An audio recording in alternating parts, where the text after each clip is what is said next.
Will the Warriors win the championship tonight? Yes or no? Will Steph Curry move into the top 10 all time? Will the card market continue to slide? This is what we need to ask ourselves. This is what we're going to talk about. This is what we're going to discuss. First of all, make sure you like, subscribe, hit the bell notification, comment down below, and share. Share this video with everyone you know. We need to get this important information out to the masses so everyone can be educated on what we're talking about here today. So we need to discuss, first of all, who's going to win tonight. Warriors, we got Celtics, we got Curry going for his first Finals MVP of all time. Is he going to do it? Is this going to be it? Is this going to be his time to shine? Is he going to have a good game? Or is Wiggins going to take over and him possibly win the Finals MVP? Or are they just simply going to not do anything good and Clay's going to be cold, Steph's going to be covered, Wiggins is going to go into a coma, and nothing exciting is going to happen. We're just going to end up having to go to game 7 and then see what happens then. And on the flip side, what's going to happen with the Celtics? You got Tatum, you got Smart, you got Brown. Which one of these guys is going to come out of the woodwork to have a game and push it to game 7? And how is this going to affect the card market? And how is the overall market, which is crashing and going into recession/depression, affecting the card market? And is that going to continue to affect the card market?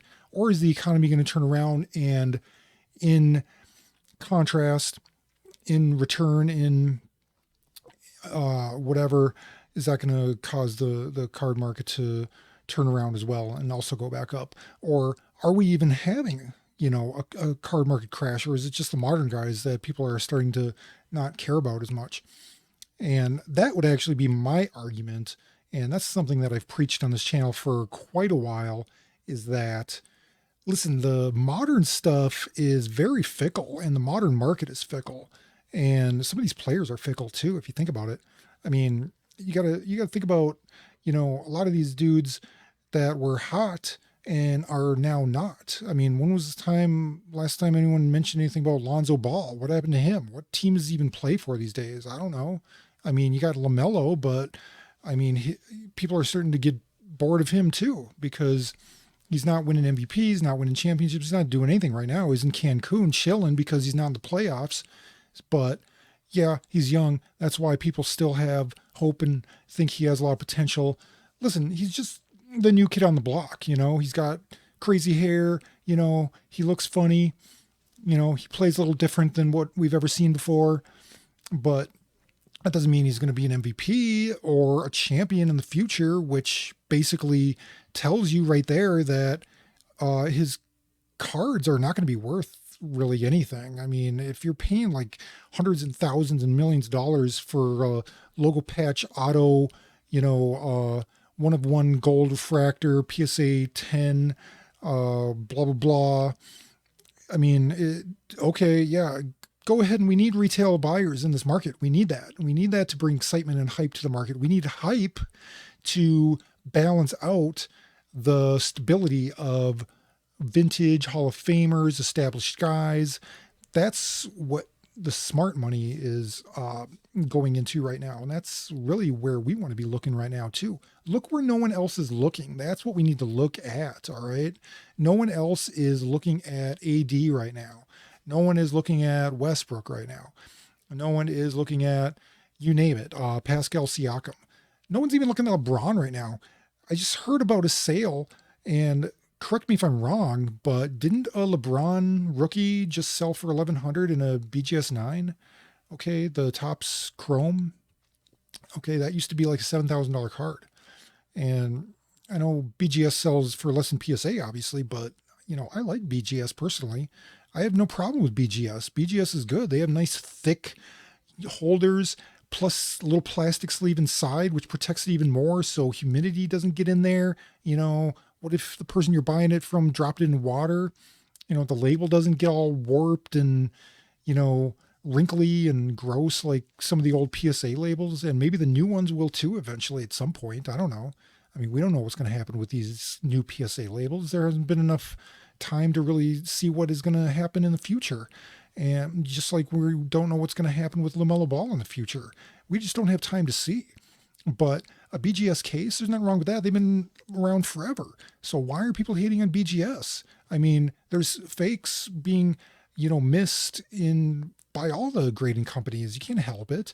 You can't help that once in a while, out of the thousands and millions of cards they're grading, someone's going to be a scammer. Someone's going to be the best scammer of all time and be able to pass, a card through or make their own fake slab with their own fake label.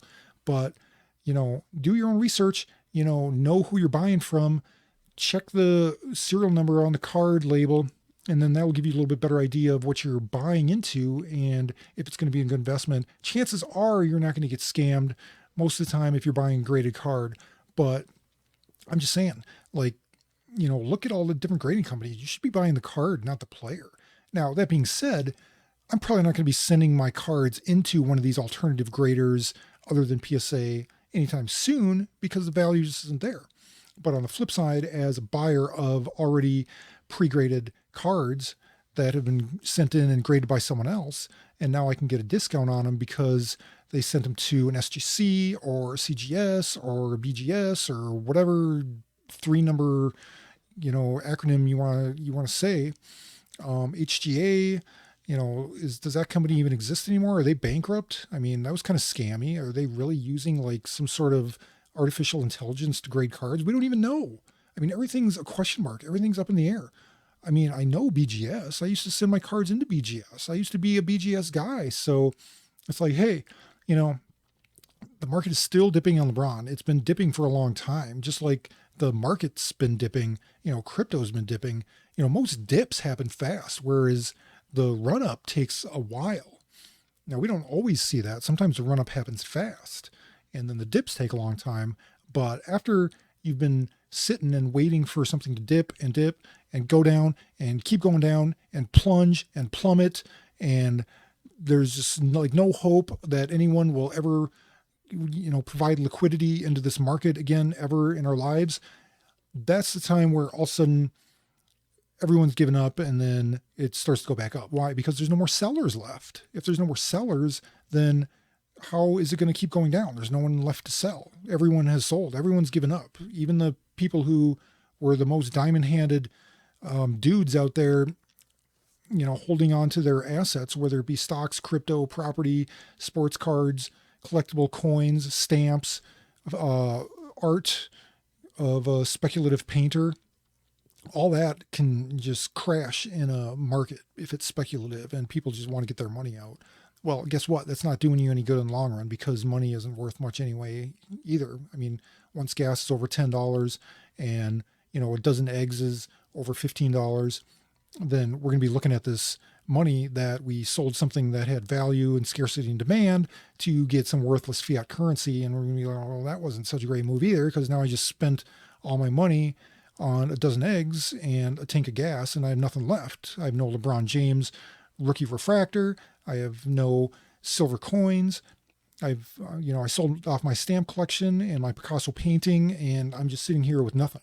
So that's not the way I invest. I invest to collect valuable assets that appreciate in value over the long term, not the short term, because the short term, like I said, is fickle. So you got to think of it that way and not just be so interested in, oh no, my precious money that I put into something. Well, if you quote unquote invested in something that you believed in when it was worth a lot and there was a lot of hype around it, well, that's not really investment. If now you're sad because it went down in value and you just want to get a percentage of your money back, it's like, if you're an investor, you're an investor. Just keep it and hold it.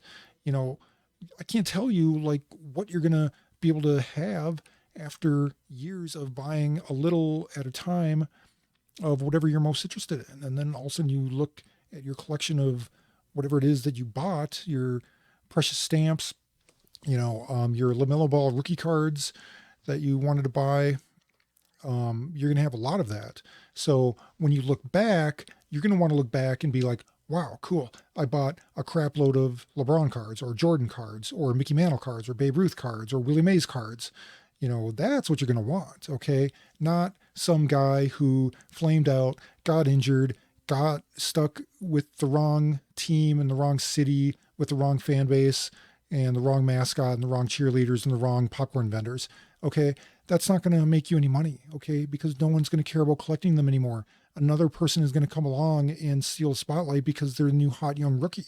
Okay, problem with rookies is they don't stay rookies. Okay, and once they're not rookies, then they're not exciting rookies anymore. I mean, that just stands to logic. You can't really argue with that. All right. So keep that in mind with your investments. I would say yes, buy the dip, buy things you like, but sometimes we don't know what we like. I'll have to tell you what you like. This is not financial advice, but who you like are Hall of Fame players, established players, players who've won championships, MVPs, and hopefully both. All right. People like LeBron and Steph and Jordan and, Bill Russell, people like that. All right. That's who you're going to want to look back on and be like, wow, I was smart. I bought Bill Russell, not LaMelo Ball. All right. Keep that in mind, guys. Subscribe and hit the like and everything. Do all that crap. And then I'll see you in the next video.